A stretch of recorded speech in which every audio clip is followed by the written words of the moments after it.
Welcome to the Profitable NDIS Provider Podcast, where we're joined by your hosts, Tania Gomez and Paul Bryan. In each episode, we'll be sharing valuable insights and tips to help you turn your NDIS business into a profitable venture. So whether you're just starting out or looking to take your business to the next level, you've come to the right place. Let's stop surviving and start thriving. G'day everybody and welcome to the Profitable NDIS Provider Podcast. My name is Paul and I'm here with the amazing Tania Gomez. How are you going, Tania? I'm really well, Paul. So lovely to be here today. How are you? Really good, thank you. Look, I'm excited about today. Josh is going to be here dropping some really cool information for providers. Tell us all about it. Yeah, so we have Josh Pix here from Resolv, and we're talking about resolving payment locks and payment delays. So I did that as a bit of a pun. Do you like that? Yeah, that was great. Yeah. It was great. Josh has spent the last 5 years working closely with disability service providers across Australia as an executive in an executive and operational level, and has a really deep understanding of the challenges in this space. He combines his industry experience with 10 years in finance and accounting roles, 12 years in operational leadership and project management roles, and is passionate about delivering significant financial outcomes for SIL providers and actually all providers to drive better outcomes for participants. Welcome back to the podcast, Josh. So nice to have you. Yeah, too easy. Thanks a lot, Tania. Normally we're talking exclusively about SIL rostering and claiming, but looking forward to talking about payment rejections and payment holds, because obviously it's a very topical issue at the moment. Yeah, 100%. Look, I think there's a lot of providers that are, they're either, if they're not experiencing this at the moment, they've definitely heard about it. They know someone that's experiencing it. And it's definitely a hot topic because, cash flow is king in any business. And especially when payments start to become a bit of an issue, they need to know what's going on. Could you give us a bit of an insight into what these payment holds, the manual reviews are, because they're becoming more common? And just let's have a bit of a dive into what exactly they are, please. Yeah, sure. And I think at the moment, payment rejections and holds almost fit in the category of ghost stories at the moment. We all know somebody's second cousin that's had their payments frozen in terms of, we're not too sure in terms of what's actually going on. So hopefully today we'll be able to demystify it a little bit and give everyone a deep understanding about what's actually causing this and what they are and what you can do, most importantly, what you can do to fix it. One of the reasons we're seeing this happen a lot more and people receiving emails from the payment integrity unit is PACE is a major factor. PACE has a number of flags and anti-fraud mechanisms which are looking at payments a lot closer and triggering these requests. And so generally how it begins, the very first thing is a provider will receive an email questioning a specific claim and asking them to substantiate that claim within a reasonable time period. Yeah, and it seems to be happening more and more. I know that I've received lots and lots of payment lock letters and requests for information, and I guess I'm always at a little bit of a loss on how to provide advice around how to actually resolve these issues. I've always given the advice of making sure you respond quickly, have all of your details they request to provide it back really quickly. But it's a little bit of a grey area as to what exactly they're looking for. And I guess, what's your advice? How can they actually resolve these issues? Yep, 100%. So the most important thing is don't put this in the too hard basket. Don't put this on the back burner. If you receive this email, this is something that you need to respond to immediately. At Resolv, as soon as we get one of these emails, it's all hands on deck, and we normally try to respond within an hour or two. Ideally, you want to respond within the first 48 hours. If you don't respond within that 48 hours, it starts to create extra flags within the NDIA system, and they'll start to investigate the issue in more detail. And we can talk a little bit about that, about what happens if it doesn't go right. The good news, though, is that it is not something to be overly concerned about if you are able to substantiate the claim as quickly as possible. And what this means is, at least for SIL, is you want to have the signed schedule of support and you want to be able to demonstrate that you actually delivered the support that you claimed for. So in essence, it's really straightforward.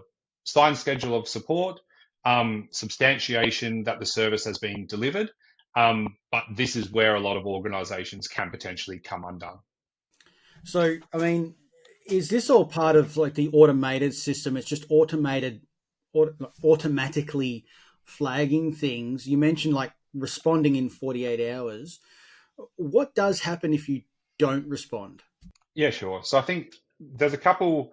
So I think part of it is definitely automated flags within PACE, but sometimes there may be some manual intervention or concerns raised, which will then lead to the initiation of this exercise.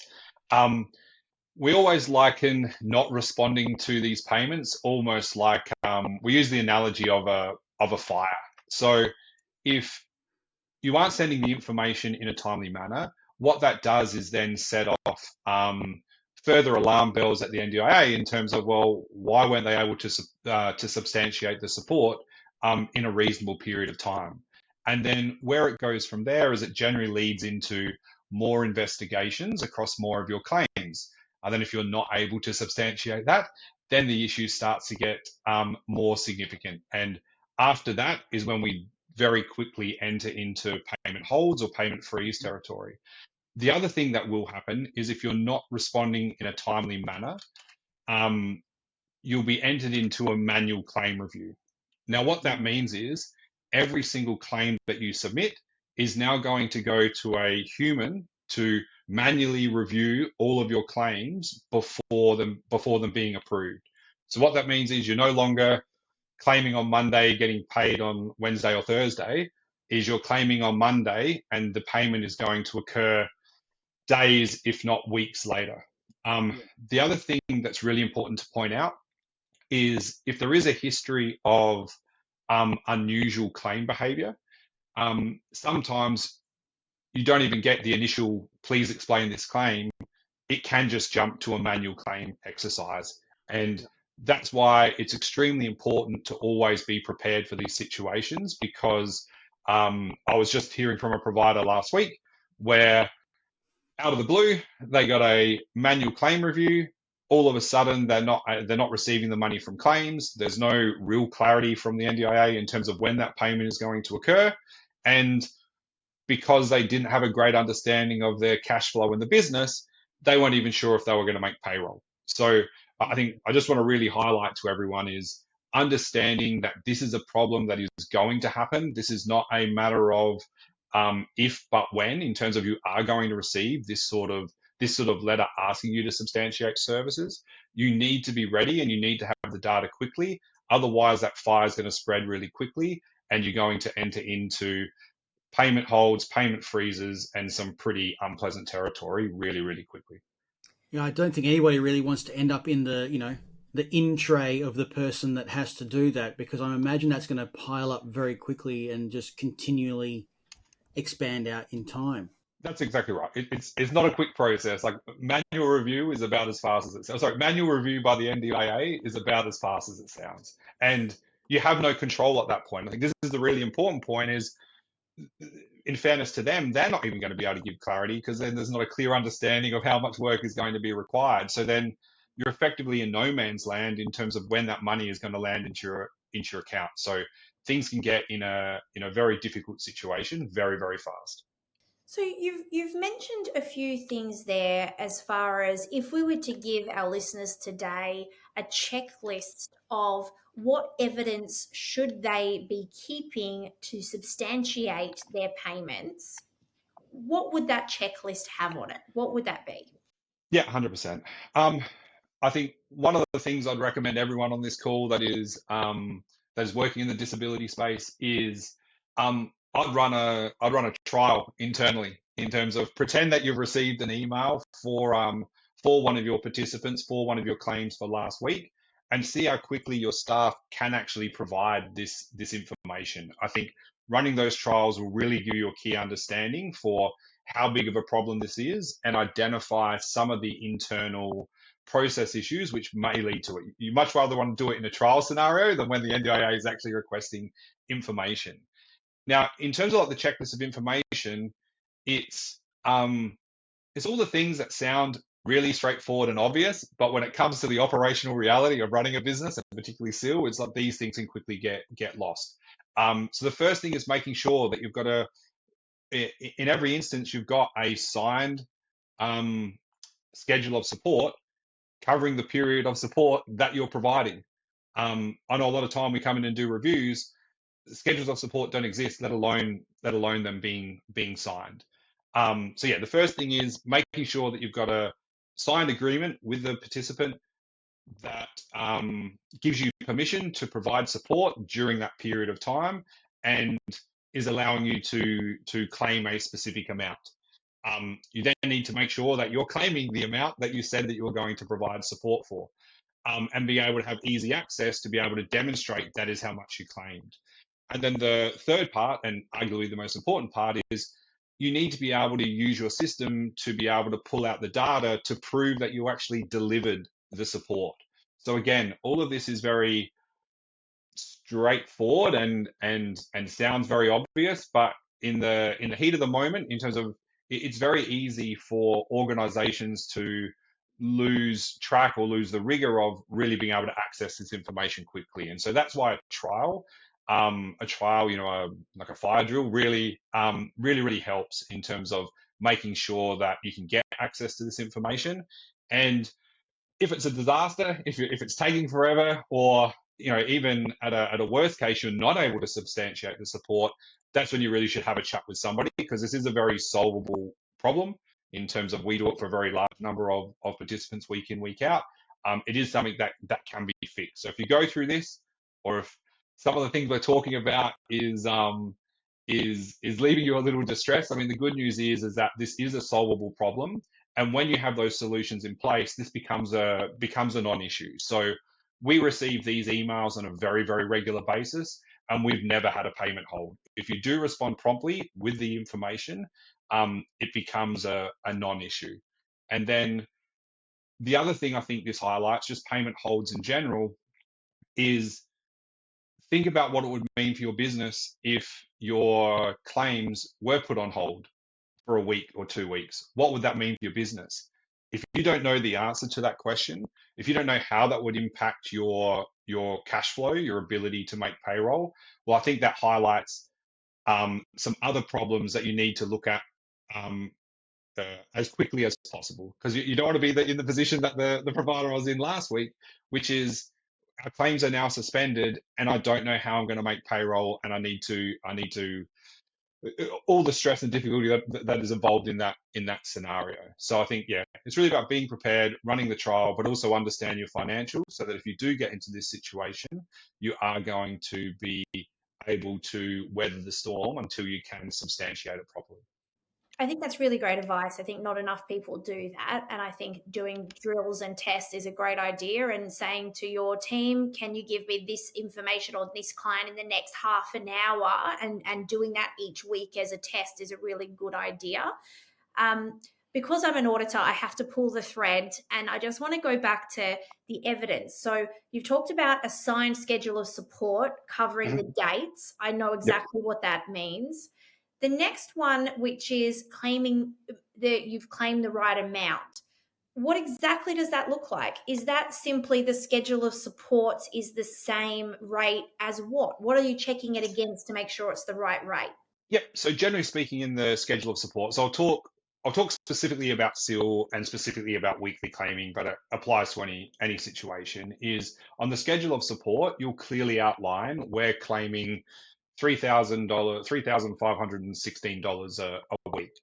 Now you need to make sure that the claim that you've submitted to Proda or to PACE or to the plan manager is $3,516 in terms of, I know this sounds very obvious, but again, it never is, in terms of like every single provider we look at, these numbers are all wrong. And this actually raises another interesting point, which is over claiming sometimes will occur for very specific reasons. And that is one of the things that will really, it's almost like an automatic flag from PACE at this point, is that if you are over claiming compared to your previous claims, that will almost always get flagged. So particularly in situations where there's agreement between all parties for overclaiming, because you can actually overclaim. Normally that's rolled into the new schedule of support, but you can overclaim versus the budget. But there's a very special set of circumstances. And again, when you're entering into those scenarios, that's when that need for documentation and collateral is even more important, because there's a lot more hurdles to climb. Right. And the third piece of evidence is to confirm that you actually delivered the support. What is that evidence? Is this Yep. pay stubs? Is this payroll? Like, how do you prove that I did a shift last week between 10 and 5? Yeah, 100%. And this one is very easy in terms of, in your rostering system, the support worker is going to clock in and clock out of a shift. There normally would be shift notes accompanying that. That clearly provides substantiation. Generally speaking, the roster, or being able to show that the shift has been clocked in and out, is good enough, in terms of you don't need to go to drastic levels of detail. As much as people love to beat up on the NDIA, we've got to think about what they're actually trying to do here. They're trying to protect participants. They're trying to make sure that providers are providing the support they said they would and claim. And so again, at a very high level, this is not onerous, and it's pretty straightforward. Is you're claiming that you delivered this support, so you should be able to prove it, and you should be able to prove that you've got an agreement in place for claiming that amount of money. So in terms of, I just want to point out is that this is a pretty reasonable request from the NDIA, and the requirements to satisfy them are not overly onerous. It's really prove the agreement, prove you delivered the support, show how much you claimed, and that the numbers match.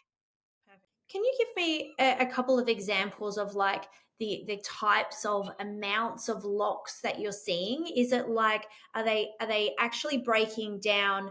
Is it like for Sil, is it a week of support that they're querying, or are they querying it whenever you do a claim? So if you are claiming daily, are they rejecting it at a day rate, or are they doing it at a week, or are they doing it for a block of time? And the reason I'm asking that is there also a provision that if you're claiming more regularly, you won't have as large amounts locked? Yeah, so I think it's important to differentiate between payment rejections, payment holds, and payment freezes. Okay, so payment freeze is the Armageddon environment, where basically everything's been shut down. They're not paying, in terms of there's a full scale review and audit. A payment hold or manual review will occur when you haven't been substantiating the support. So in most cases, there'll be a request for information. You haven't met that hurdle, and therefore they're going to start manually reviewing your amounts. Generally speaking, these are not blanket requests. They are specific to a claim. So we'll normally get a request for a particular participant for the last week's worth of claims. Can you please substantiate and provide proof? One thing I will point out is we have noticed that if you're claiming over a significant period of time or making back claims, that will tend to flag the questions. And again, remember, that's what this is. This is really, it starts with a question, and then it very quickly becomes investigations, manual reviews, and then to holds. The other thing I just want to call out, which is separate, is rejections, which is kind of like a different category. So this is where you're making a submission through Pro2Pace, and then the payment's getting rejected for a reason. So that hasn't been frozen, or your payments aren't being put on hold. It just means that something about the claim process has not been done correctly. But this is another area. So separate to payment holds, payment freezes, payment rejections is another area where we see a lot of providers having a bunch of money sitting there and not being able to access, and not having a lot of clarity in terms of how to fix it. So we had one of our clients recently where they were asking us to look at their non-SIL payments, and there had been about, in this case, it was about 117,000 that had been on hold for, sorry, not on hold, had been sitting in rejections for 30 or 40 days, and they'd been having constant communication with the NDIA, but weren't able to quite connect the dots in order to get that money free. So in that instance, we were able to work with the provider, get the necessary information, submit it, and within 3 or 4 days, the provider was paid in full. So these payment rejections are a little bit different in terms of there's normally something happening wrong from a process perspective within that organization, but these rejections and claims can be quite significant. So in some cases, we've been able to find it was just a shade under $500,000 in previous period rejections that have just been sitting there that was just waiting for the dots to be connected appropriately for the NDIA in order for that payment to be put in. So I just want to call out is that there's payment rejections, which is more like a process issue which has happened, and then you've got payment holds, manual claims, or investigations, which are really then asking you to substantiate support that you've delivered. But in either case, it's costing the organisation a lot of money if they can't resolve the problem. Yeah, 100%. I mean, that idea of cash flow moving through the business is so key for so many providers, and operating at a very tight profit margin. This just raises the importance of making sure these things work and being able to show your work.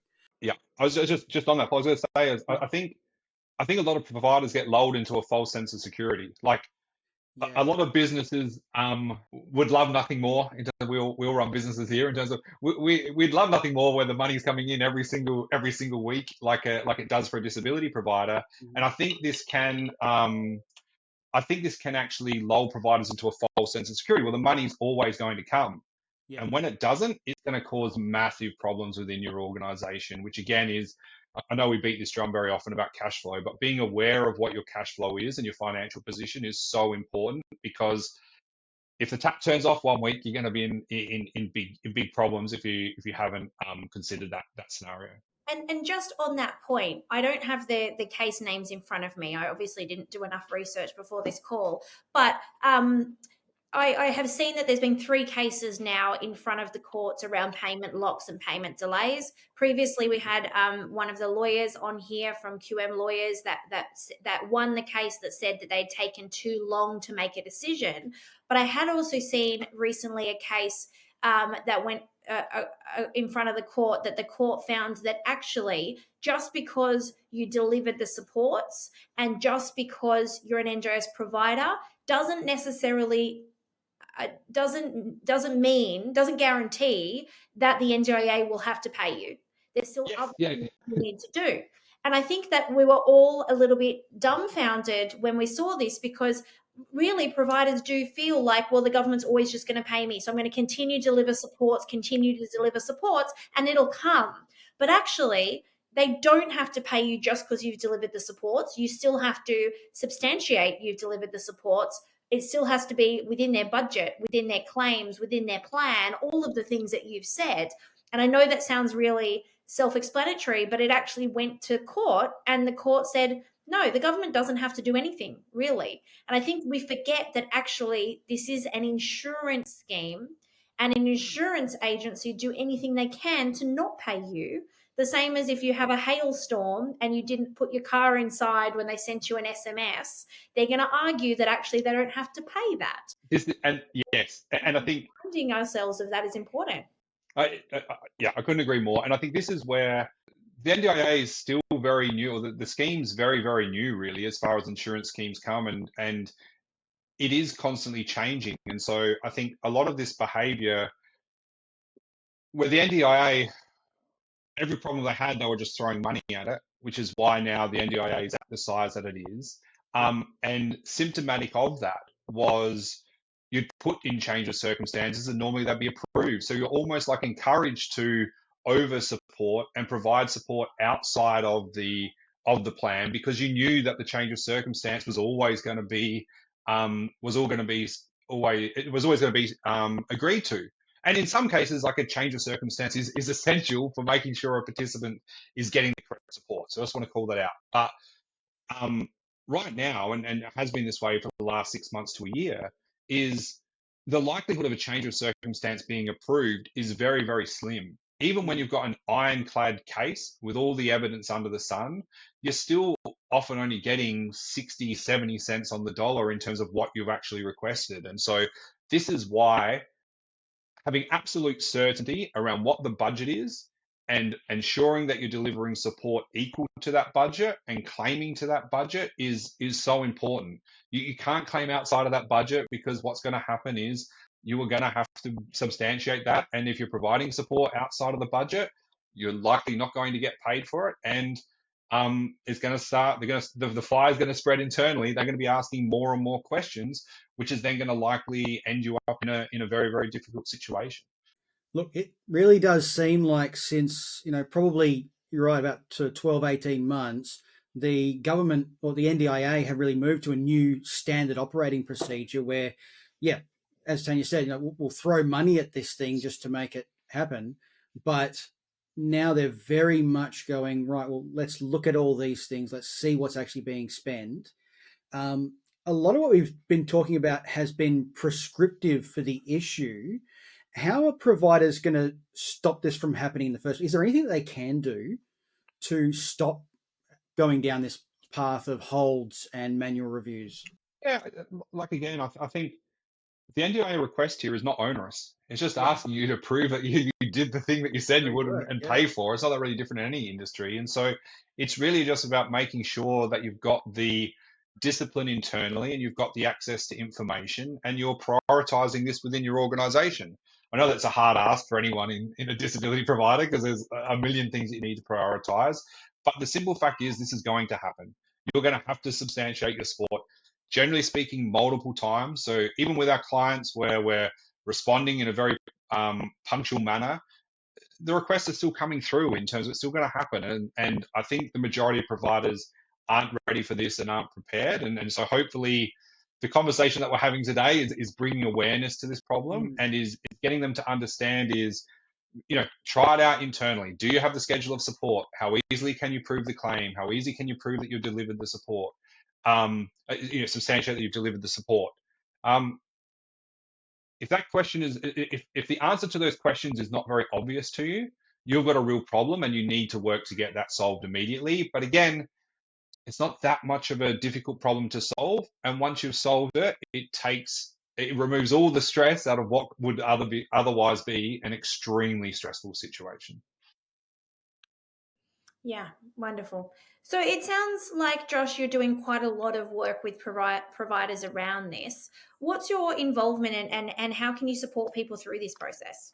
Yeah, sure. Like with a lot of things we do at Resolv, we're just happy to answer questions and help people when they run into these situations. So I would ask anyone if what we're talking about today is making you a little bit concerned about what you'd do in that situation, just reach out and have a conversation. Like we'll walk you through what you need to do completely free of charge in terms of we'll give you some guidance around what you need to do within your organization, some changes you can make in order to address those. Because I think this is there's a lot of very, very stressful situations relating to the NDIA and payments and claims. This really doesn't have to be one of them. This is such a preventable, solvable problem. So yeah, if anyone's listening to this, not too sure what to do, just want to have a chat about and understand it, reach out to us and have a conversation. And we're more than happy to share what we do in this situation and give them some guidance around on their specific systems and processes, what they need to put together to make sure this doesn't become a problem for them. And if they are in this situation, we can probably give them some advice on how to get out of it. Likewise on the payment rejections in terms of have a conversation with us and we'll do what we can to help.